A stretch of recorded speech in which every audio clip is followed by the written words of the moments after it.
Thanks for the support as a channel member, Keith Watson. Boys and girls, I teased on Friday that this might be happening. It has now officially happened. Bourne Town Football Club replica shirts are available to buy now. The link is right at the top of the description down below. These shirts look awesome. They're proper embroidered badges. They are proper football kits. The separate cuffs around the sleeves and around the collar, and they're just proper football shirts. The home stuff last year was awesome. This has gone up another level to extra awesome with bells on. So if you're interested in getting one of the shirts, make sure you click the link, check out all those details. The pre-order period is going to be 3 weeks long, so it ends on the 8th of March, if that's a Sunday. Sunday the 8th of March is the last date you can place orders. From then, they then take a month or so to be produced. So whenever you order, expect to receive the shirt in early April. So don't be knocking on my door saying, Kev, it's March the 19th, where's my shirt? Early April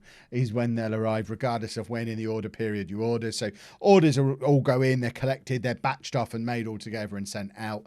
If this order goes well, we might be able to do another one later in the year, but that is a big maybe at the moment. So if you want to be absolutely guaranteed of getting a Bourne Town shirt, now is the time to act, because if hardly anybody buys them now, then we won't do another run because we won't be able to justify the costs involved in doing it. So it's a little bit of an experimental gamble. And of course, just like last year when the home shirts supported the National Autistic Society and a percentage, speak Kev, and a percentage of the profits went to the charity. This year, the shirts are supporting Bourne Town Football Club themselves because they are a real football club. They play in Tier 10 and they're going to get a percentage of the profits from these shirt sales as a thank you for letting me use their name but change their logos and their kits and do the whole thing and give it a life of its own. So you'll be supporting the channel, you'll be supporting Bourne Town Football Club, grassroots football, and also you will get the highest quality piece of YouTuber merchandise there has ever been. Link is in the description below. I'll try not to go on about them every day, but you might be able to tell I'm excited.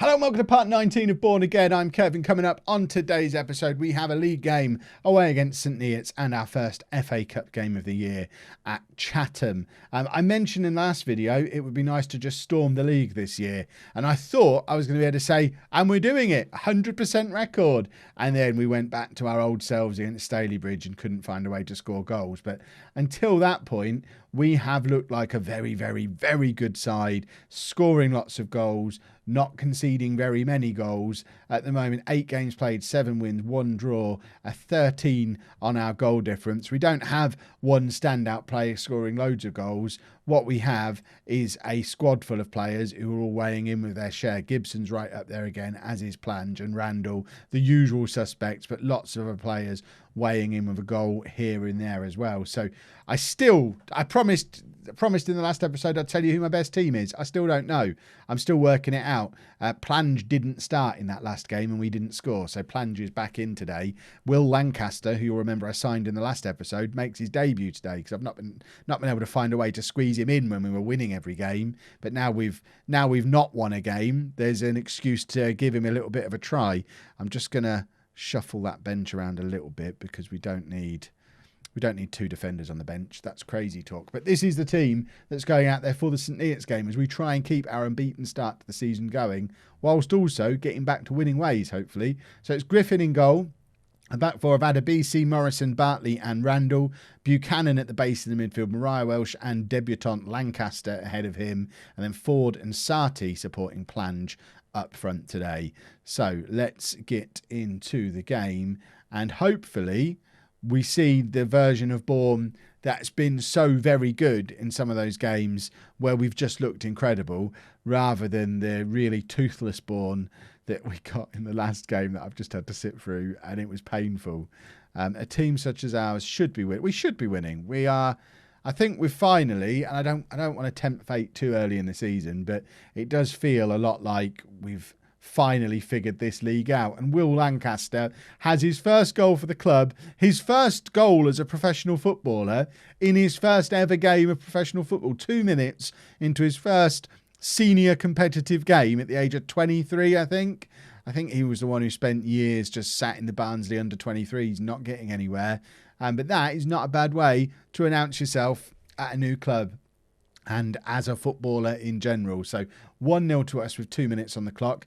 Stretches the current lead at the top of the table out to 6 points after just 9 games. Obviously, there is going to come a time this season where we hit a little bit of ropey form. So the bigger we can make that points gap early on, the more positive it's going to be later in the season when we do start to struggle a little bit. What we don't want to do is hit our wobble and not have enough of a gap at the top of the league for us to just carry on and go and win the league. We've got to go up automatically this year.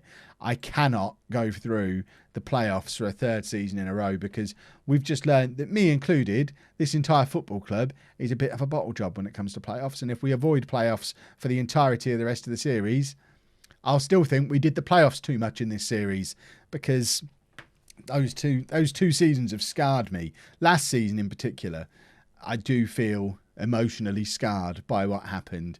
Just seeing my team not score goals, not attacking for 3 games in a row was painful. We've just cannoned into the crossbar from a Bartley header from a corner. Mariah Welsh looking to pick up the scraps but can't get away with the ball.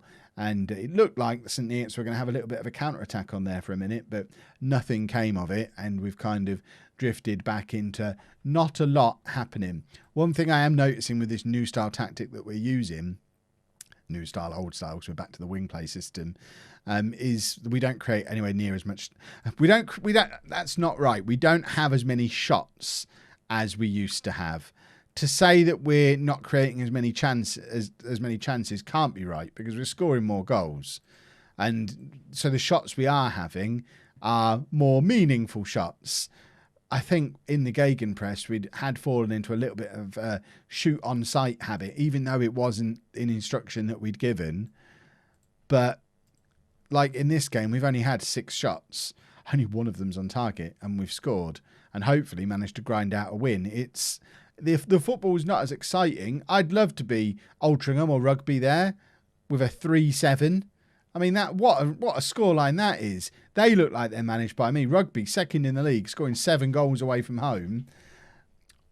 Rugby are going to fancy their chances, seeing us grind out a 1-0 where we've only had 1 shot on target in the entire game. Although, to be fair, we have hit the post as well. So, I don't know. We've just got to...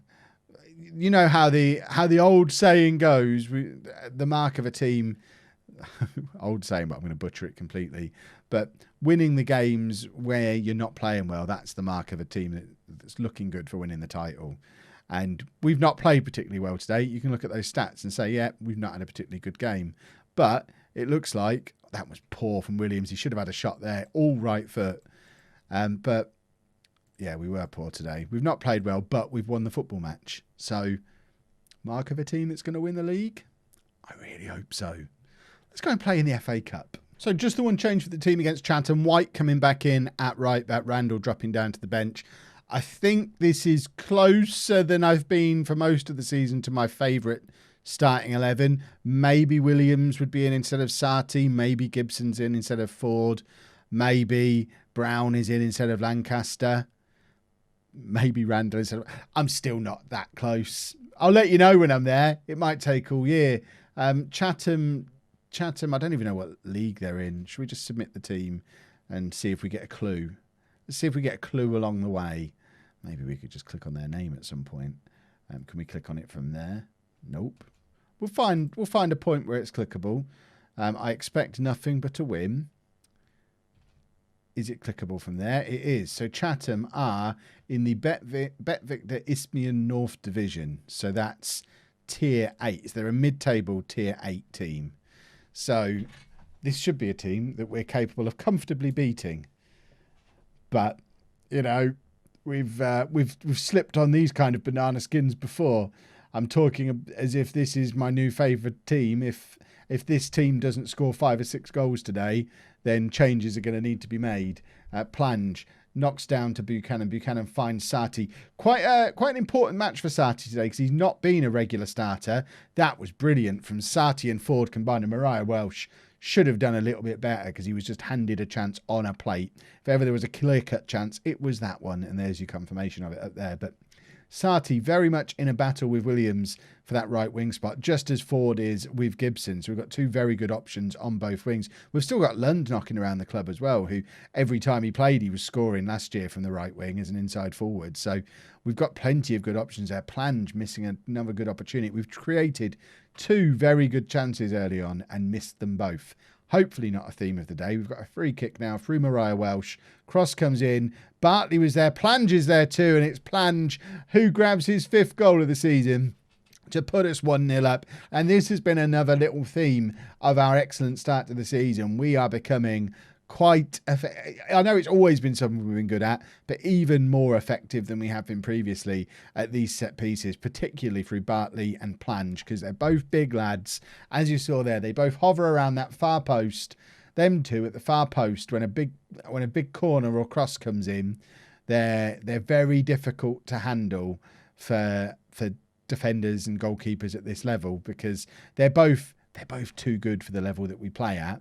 And they're both big lads who are good in the air. So, play to our strengths. It's about blooming time. Ford, back to Mariah Welsh. Big ball forward for Sati to chase onto. Let's see a little bit of Sati magic here.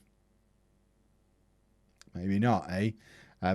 Morrison does well to win the ball back, though, from the clearance. Mariah Welsh looking for Sati again. We're all desperate to see the magic. White finds Sati, plays him in. Sati looking for the cross. Cross is there. Ford scores. Don't know if it classes as magic, but it was a very good cross from Sati and a very tidy finish from Mike Ford. It's Chatham 0, Bourne 2, and hopefully that's us through to the next round of the FA Cup. Things shouldn't go wrong for it. It was a lovely little through ball from White to play Sati in behind, and from that point, give him the space and the time to cross, and he wasn't going to mess that up from there. And it's a very solid header from Ford. That's an important value for my wingers to have, the ability to knock headers in like that.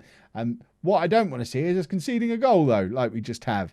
Talking about how good we are at free kicks at the other end, that's pathetic defending. Free kick, we've left a man completely unmarked on the edge of the 6-yard box, while everyone else has just crowded the goal line, basically. I assume we were trying to build some kind of wall that the ball wouldn't be able to pass through, but the fella in space had so much time and space, he could just pick his gap and stick it in the back of the net. That's not the kind of goal we should ever be conceding, never mind against such poor opposition. We shouldn't be letting them have those kind of opportunities. They've made all 3 of their substitutions already. What do they know that we don't? What are they up to? Adebisi can come off for Agintas. I don't think Agintas has played yet this year. Certainly not played very much, so good for him to get an opportunity. Lancaster can come off for Brown as well, because Lancaster has not played a lot of football and is tiring quickly. The final change is going to be Sati to come off for Williams, because I'm always eager to see more of Williams. And Sati, although he's got that assist today and has looked dangerous at times, he hasn't been the destroyer that we were expecting him to be down that right-hand side. I'm tempted to bring Williams on now, actually. Get Williams on, because let's give him 15 minutes. Let's give him a little bit longer to show me why he should be my starter on that right-hand side. I think I'm pretty much decided that Ford starts on the left, because Gibson wants to be an inside forward over there, and I want to really play with a winger because we're doing the wing play system. So Gibson would then come into the consideration for the right-hand side, where we're already really overcrowded with talent. So it's a bit harsh for Gibson not to be in the team. Perhaps he needs to learn to be a striker because he's so good at scoring goals. But on this right-hand side, I really don't know who my best right winger is, and I need to make my mind up. Williams is in there, and if he scores that helps me make up my mind. But he didn't. He missed it. So mind still very much not made up. White down this right-hand side again, finds Plange, who's drifted way out onto the wing. What are they up to there? Buchanan now plays Agintas in. I don't know who's going to be in the middle because Plange was out on the wing. I think Plange has made it back into the middle. There is Plange, in fact. No one knew where he was. Completely unmarkable. And he scored a header again. We all know I don't like target men. I'll never officially play him as a target man, but we have stuck a big lad who's good in the air up front with a winger either side of him. We're effectively playing with a target man, just doing it by stealth by calling him a pressing forward. And it's another lovely header from Luke Plange. And it's like the Plange of old this season, which I guess makes sense because when he scored all the goals for us before, we were playing a wing play system. Whereas last season, we were trying to get him to perform in a gegenpress. He likes to play like this. And we are through to the next qualifying round of the FA Cup, which hopefully leads to another cup run. And we will be back probably as part of that cup run. Maybe if we make it to the first round of the FA Cup, that would usually be around here somewhere. And that feels like a good point to have another duck back into the league. So see how we're getting on there and hopefully play a big FA Cup game if all goes to plan. If you have enjoyed that, please make sure you leave a nice big thumbs up on there for me. Subscribe to the channel for daily Football Manager videos. And thank you very much for watching.